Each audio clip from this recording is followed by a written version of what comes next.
22 मई 2025 को हुई। जिस दिन हत्या हुई थी उसी दिन रात को एक सुरक्षा मीटिंग की गई थी जम्मू कश्मीर में। ये पूछ रहे थे, कोई गए नहीं, सिर्फ राहुल गांधी गए। अब आपकी आंख कौन से चश्मे से देख रही है मुझे मालूम नहीं माननीय अध्यक्ष जी। 1 बजे हमला हुआ, मैं 5:30 बजे श्रीनगर में उतर चुका था। माननीय अध्यक्ष जी, अरे सुनो सुनो, मैं बताता हूँ ना 22 में, सुनो ना प्लीज, धैर्य रखकर सुनो। हमने आपको नहीं टोका है, सुनना पड़ेगा भाई, ऐसे नहीं चलेगा।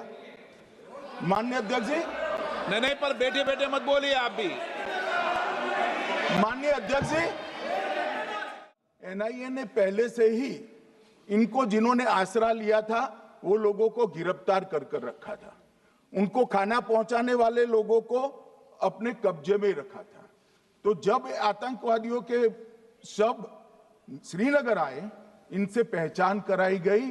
4 लोगों ने पहचान लिया, यही 3 लोग थे जिन्होंने पहलगांव में आतंकी घटना को। मगर हमने इस पर भी भरोसा नहीं किया मान्यवर, कोई जल्दबाजी नहीं की। हमने जो आतंकी घटना स्थान से कारतूस मिले थे, वो कारतूस का एफएसएल रिपोर्ट पहले से करा कर रखा था और चंडीगढ़ सेंट्रल एफएसएल के अंदर बैलिस्टिक रिपोर्ट के आधार पर उनका रिपोर्ट तैयार था। जब ये कल आतंकवादी मारे गए, इनकी 3 राइफलें पकड़ी गई।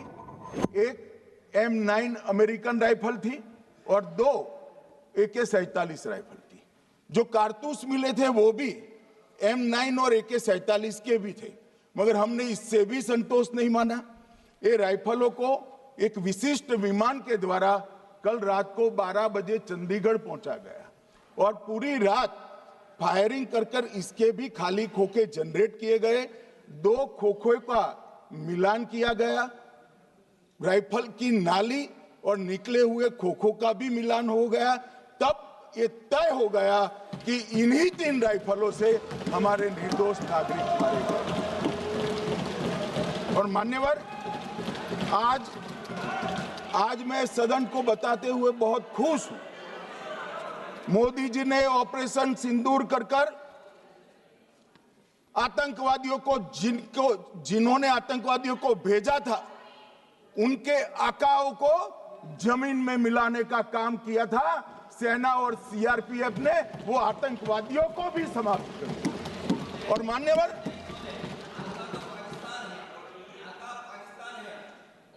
कौन पाकिस्तान से आपकी बात होती है क्या? अरे बैठ जाओ भाई।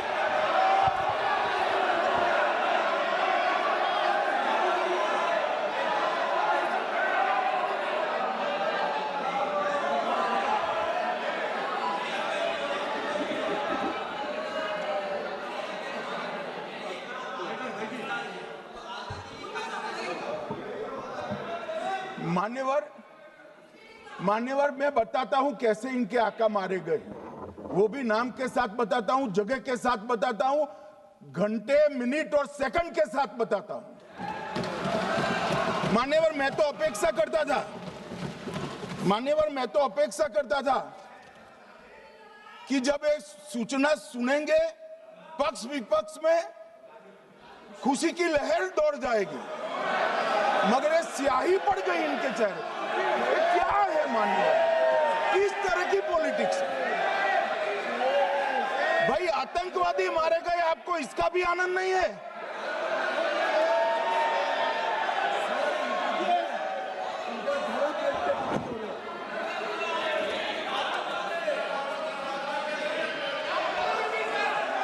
अखिलेश जी बैठ जाइए, मेरा पूरा जवाब सुनिए, आपका सब जवाब आ जाएगा। भाई आप आतंकवादियों का धर्म देखकर दुखी मत होइए।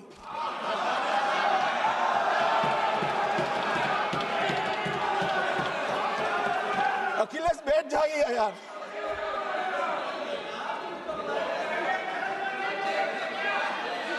अखिलेश जी बैठ जाइए। मान्यवर, किसी को संशय रखने की जरूरत नहीं है। बैलिस्टिक रिपोर्ट मेरे पास है, मेरे हाथ में है, और 6 वैज्ञानिकों ने इसको क्रॉस चेक किया है। सुबह 4:46 पर फोन पर मुझे 6 ने वीडियो फोन पर कहा है कि 100% वही गोलियां हैं जो वहां चलाई।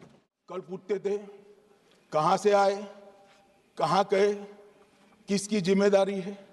भाई जिम्मेदारी हमारी ही है, हम सरकार में हैं, हमारी ही जिम्मेदारी है। मगर मैं पूछता हूं, जब आप सरकार में थे तब क्या क्या हुआ था, इसकी जिम्मेदारी किसकी थी और क्यों निर्वहन नहीं किया, वो भी बाद में पूछूंगा। जरा धीरज से सुनना। मगर मान्यवर, मुझे एक बड़ा दुख हुआ। कल इस देश के पूर्व गृह मंत्री चिदंबरम जी ने सवाल उठाया कि क्या प्रूफ है कि ये आतंकवादी पाकिस्तान से आए। और मान्यवर, कब उठाया? जब संसद में चर्चा होने वाली थी। क्या कहना चाहते हैं चिदंबरम साहब? किसको बचाना चाहते हैं? पाकिस्तान को बचाकर आपको क्या मिलेगा? वो ये कह रहे हैं कि और क्या है, मत जवाब दो।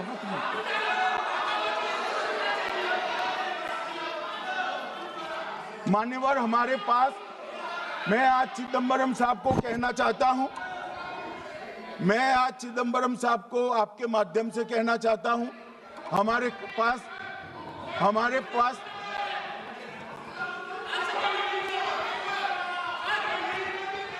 मान्यवर, हमारे पास प्रूफ है, वो भी मैं सदन के सामने रखना चाहता हूं कि तीनों पाकिस्तानी थे।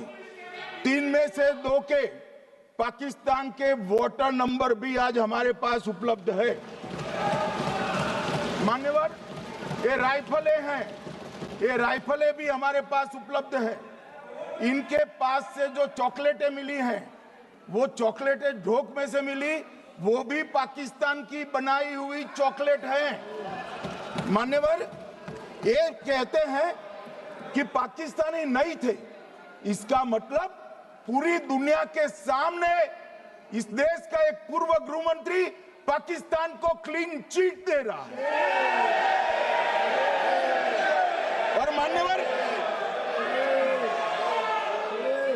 और मान्यवर, वो पाकिस्तानी आतंकवादी नहीं थे ऐसा बोलकर श्री चिदंबरम, अगर पाकिस्तानी आतंकवादी नहीं थे तो पाकिस्तान पर हमला क्यों किया, वो भी सवाल खड़ा कर रहे हैं। मान्यवर, आज पूरी दुनिया ने, हमारे संसद सदस्य गए थे, स्वीकारा था कि हमला पाकिस्तान ने किया है। और इस देश का गृह मंत्री जो कांग्रेस पार्टी से आता है, वो कहता है कि क्या सबूत है। अरे मुझसे मांगते, मैं दे देता। टीवी से मांगते हैं, पूरी दुनिया के सामने उजागर करते हैं, शख्स सुबह खड़ा करते हैं। पाकिस्तान को बचाने का इनका ये षड्यंत्र आज 130 करोड़ लोग जान रहे हैं।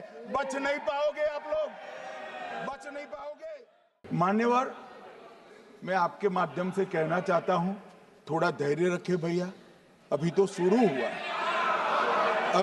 हुआ है। मैं आज बताना चाहता हूं कि सीसीएस की 23 अप्रैल की मीटिंग में क्या हुआ।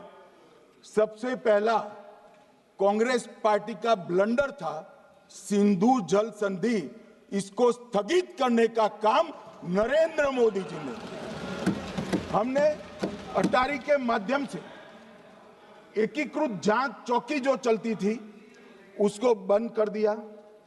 पाकिस्तानी नागरिकों के सार्क वीजा को सस्पेंड कर सभी को वापस पाकिस्तान भेजने का काम किया। पाकिस्तान स्थित उच्चायोग ने रक्षा, सैन्य, नौसेना के सलाहकारों को अवांछनीय व्यक्ति घोषित किया, संख्या को 55 से घटाकर 30 किया और सीसीएस ने ये संकल्प लिया कि जहां पर भी ये आतंकवादी छुपे हैं उनको और उनकी ट्रेनिंग करने वाले अड्डों को सेना पुलिस, सीआरपीएफ, बीएसएफ उचित जवाब देगी। गोगाई जी कहते थे मोदी जी 24 को पहलगाम जाने की जगह बिहार गए। सुनो यार, मान्यवर, मोदी जी जब ये पहलगाम घटना हुई यहां नहीं थे, विदेश में थे। आने के बाद तुरंत सीसीएस बैठक की और मोदी जी जिस दिन बिहार गए उस दिन पहलगाम में कुछ नहीं, कोई नहीं था, सिर्फ राहुल गांधी थे। सारे लोग चले गए थे, सारे लोग वहां से अपने अपने ठिकाने पर चले गए थे। मगर इन्होंने एक बात कही, उस पर मेरी आपत्ति है मान्यवर। उन्होंने कहा 24 अप्रैल को चुनावी भाषण किया।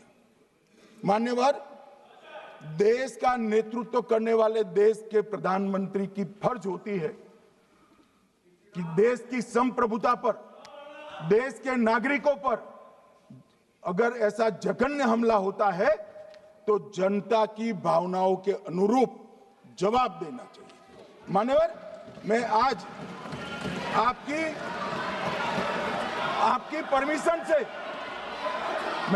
परमिशन से मोदी जी के बिहार भाषण के कुछ अंश पढ़ना चाहता हूं। कोट अनकोट है। 22 अप्रैल